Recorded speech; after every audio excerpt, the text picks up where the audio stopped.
10,000 ਦੀ ਰਿਸ਼ਵਤ ਲੈਂਦੇ ਐਸਆਈ ਨੂੰ ਗ੍ਰਿਫਤਾਰ ਕੀਤਾ ਗਿਆ। ਪੂਰਾ ਮਾਮਲਾ ਨਿਕਲ ਕੇ ਆਇਆ ਦਿੱਲੀ ਤੋਂ। ਦਿੱਲੀ ਦੇ ਲక్ష్ਮੀ ਨਗਰ ਦੇ ਥਾਣੇ ਦੇ ਵਿੱਚ ਇੱਕ ਮਹਿਲਾ ਦੇ ਵੱਲੋਂ ਸ਼ਿਕਾਇਤ ਦਰਜ ਕਰਵਾਈ ਗਈ ਸੀ ਕਿ ਉਸਦੇ ਨਾਲ ਕਿਸੇ ਮਾਮਲੇ ਨੂੰ ਲੈ ਕੇ ਫਰਾਡ ਹੋਇਆ ਹੈ ਤੇ ਉਸ ਮਾਮਲੇ ਤੇ ਪੂਰੀ ਜਾਂਚ ਜਿਹੜੀ ਹੈ ਪੁਲਿਸ ਨੂੰ ਕਿਹਾ ਕਿ ਕੀਤੀ ਜਾਵੇ।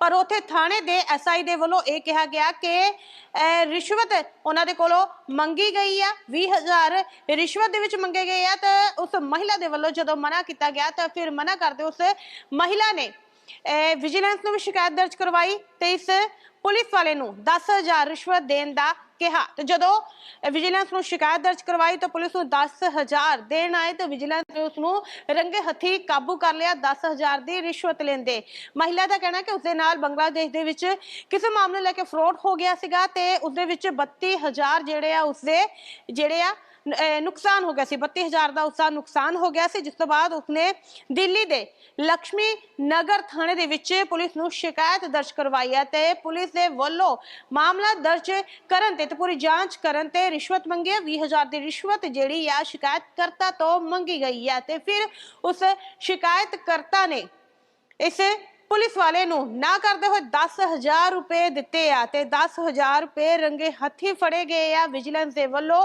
जांच की गई। विजिलेंस दे वल्लों मौके ते ही रंगे हथी पुलिस वाले नूं गिरफ्तार कर लिया गया ते अगली कार्रवाई जिहड़ी आ पुलिस दे वल्लों शुरू कर दी गई है।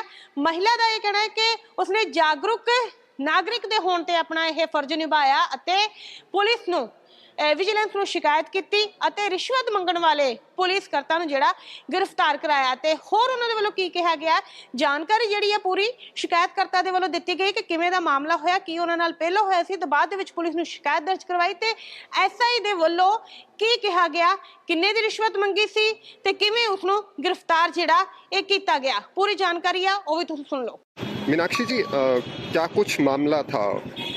मामला सर ये था कि हमारी कंसाइनमेंट डेट थी जिसकी हमने कंप्लेंट की थी, तो उसको नोटिस करने थे पुलिस वाले ने। श्रीपाल जी हैं उनका नाम, और उन्होंने नोटिस करने के हमसे पैसे मांगे। कितने पैसों की डिमांड रखी थी? डिमांड उन्होंने 20,000 की रखी। और अभी क्या कुछ हुआ इस पे? अभी ये हुआ कि हमने विजिलेंस में जाके रेड पड़वाई, एक जागरूक नागरिक का हमने कर्तव्य निभाया जी।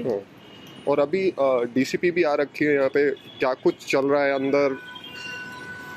हाँ बस वो उसको अरेस्ट किया हुआ है, उससे रेड हैंड पकड़ा गया है तो उसके जो सिग्नेचर वगैरह एड्रेस वगैरह वो ले गए। तो ये मामला जो है ये पुराना है और उसमें ये करना था इसको काम? हाँ जी, मतलब बहुत पुराना नहीं, 2-2.5 महीने पुराना। 2-2.5 महीने तक। हाँ जी। और कितने पैसे देते हुए पकड़ा गया है? हमने उसको 10,000 दिए थे। ठीक है, तो विजिलेंस की टीम आपके साथ ही थी उसमें? विजिलेंस की टीम हमारे साथ आई। तो अभी कार्रवाई चल रही है? जी कार्रवाई चल रही है। डीसीपी से कोई बात हुई आपकी जो अंदर बैठी? डीसीपी से हमारी अभी कोई बात नहीं हुई। अभी क्या और क्या आपकी मांग है या डिमांड है, किस तरह से आप? नहीं सर, हमारी तो बस यही डिमांड है कि हमारी जो कंप्लेंट है कम से कम उस पर कार्रवाई हो, नोटिस करे जाए, FIR तब भी हो हमारी वो जो हमने कंप्लेंट की है। रोनित शर्मा क्या मामला था और कब का मामला था, थोड़ा बताइए। सर एक्चुअली मेरा ये जुलाई का मामला है।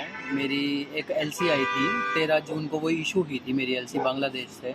17 जून को वो मुझे रिसीव हुई मेरे लक्ष्मी नगर वाले एड्रेस पे जी। और मतलब 22 जून के करीब मैं लोडिंग के लिए निकला वरंगल तेलंगाना।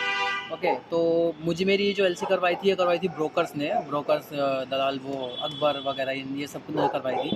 ये अकबर, इनके एसोसिएट हैं समीर, कन्नौज, और ये मतलब पूरा गैंग चलाते हैं, ये गाड़ी वाड़ी हड़प लेते हैं जी। तो 22 जून को मैं लोडिंग के लिए निकला अपना यही सोच के कि नॉर्मल है। तो ये लोग जो एलसी करवाते हैं ना ये सोचते हैं कि जो लोडिंग वहाँ से होनी चाहिए जहाँ से ये लोग कहेंगे जी। तो इन्होंने मुझे कहा कि वरंगल में एक वरंगल एंटरप्राइज कंपनी है, उनसे लोडिंग करवानी पड़ेगी आपको। हमने कहा ठीक है भाई कोई बात नहीं। तो अभी हमारी गाड़ी तैयार होके 2 जुलाई को हम लोग वहाँ पे गए, लोडिंग वोडिंग शुरू करवाई। तो हमने परचेज ऑर्डर दिया था वरंगल एंटरप्राइज कंपनी को 28 लाख का, जिसके ऊपर 0.10% IGST लगना था और उसके ऊपर उनका 2% जो मंडी कमीशन होता है वैसे कमीशन एजेंट जो होता है इनका 2% का, ठीक है, वो जाना था।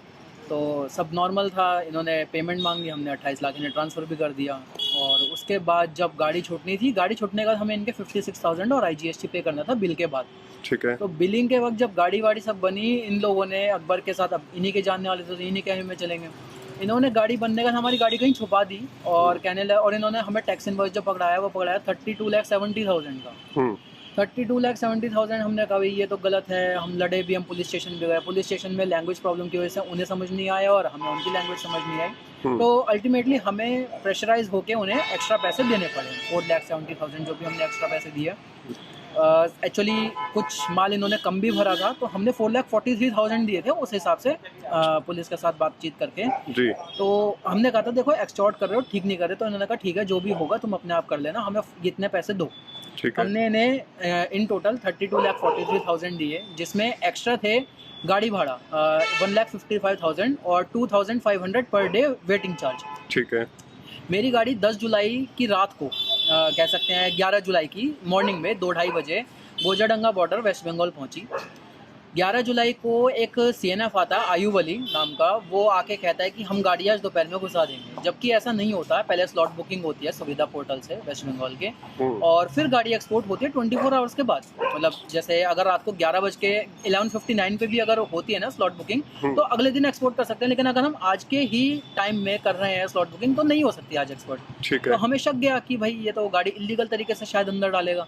हमने गाड़ी एक्सपोर्ट रोक दी। हमने कहा हम गाड़ी एक्सपोर्ट नहीं करेंगे। ठीक है। 2 से 3 दिन के बाद हमारा एक जानने वाला है गौतम मंडल, वेस्ट बंगाल का ही हमारा अच्छा जानने वाला है, उसने हमें वहाँ के CNF से, बांग्लादेश के CNF से, कस्टम एंड फ्रेट फॉरवर्डर से हमें एक डॉक्यूमेंट लेके दिया जो कि स्टैंडर्ड बैंक लिमिटेड ने, बांग्लादेश के स्टैंडर्ड बैंक लिमिटेड ने भेजा हुआ था इंपोर्टर को कि अपनी कस्टम ड्यूटी पे करो, उसी सेम LC नंबर पे जो हमारे पास आई हुई थी, जिसकी गाड़ी एक्सपोर्ट नहीं हुई थी।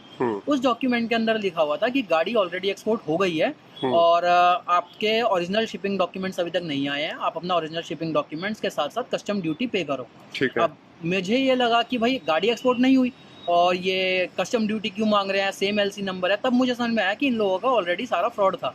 तो मेरे हाथ में जो इन लोगों के NOC फाइल करने के लिए जो डॉक्यूमेंट्स लगते हैं, पैकिंग कम इनवॉइस लिस्ट, इनवॉइस कम पैकिंग लिस्ट सॉरी, और एक बिल टी, तो मैंने वो देखी, वो चेक करी जब मुझे CNF ने दी।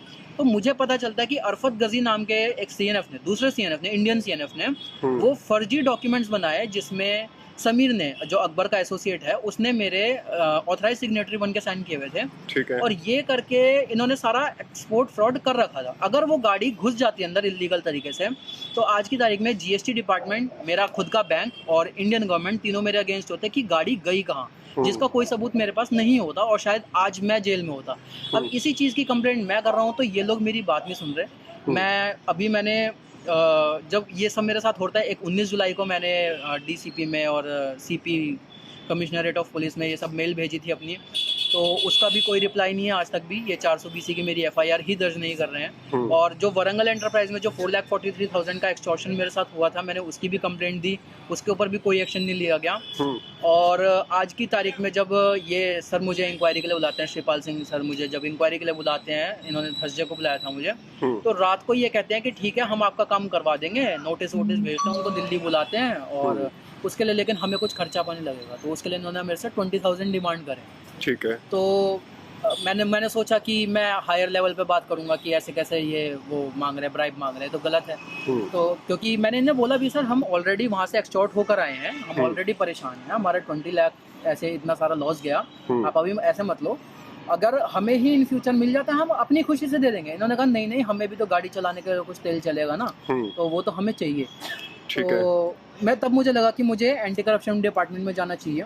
मैं पहले पुरानी दिल्ली में जो एंटी करप्शन डिपार्टमेंट है वहाँ गया, उन्होंने मुझे बताया कि यहाँ पे नहीं होता, विजिलेंस डिपार्टमेंट में जाओ। फिर विजिलेंस डिपार्टमेंट में मैंने आज जाके कंप्लेंट करी, सैटरडे को तो क्लोज रहता है। ठीक है। और मैं चाहता था कि पहले SHO सर से कंप्लेंट करूं या फिर कहीं और कंप्लेंट करूं, बट मेरी ऑलरेडी इस थाने में मेरे पड़ोसियों ने हमारे साथ कुछ हाथापाई करी थी।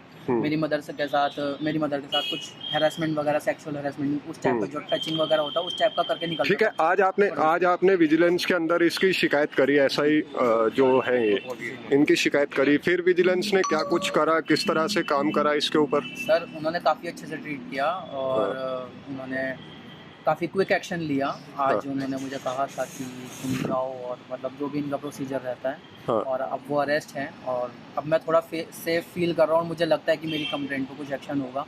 बट लक्ष्मी नगर थाने में मैं ये बात कहना चाहूँगा कि कोई भी कुछ काम नहीं करता। हाँ। कोई भी कंप्लेंट आए, कुछ भी आए, या तो ये दूसरी पार्टी से पैसे खा लेते हैं या फिर ये इसी पार्टी से जो कंप्लेंट कर रही है कितने उन्हीं से ही। कितने पैसे पकड़े आज इसके पास से, ऐसा ही क्या? 10,000 मुझसे 20 मांगे थे, बट मैंने 10,000 ही दिए। 10,000 दिए और अभी गिरफ्त में है। जी, अभी गिरफ्त में। क्या कुछ चल रहा है आगे इसके ऊपर अब? सर अभी तो मैं कुछ कह नहीं सकता, अभी तो वो गिरफ्त में है और मैं भी रुका ही हुआ हूँ, कार्रवाई तो चल ही रही है।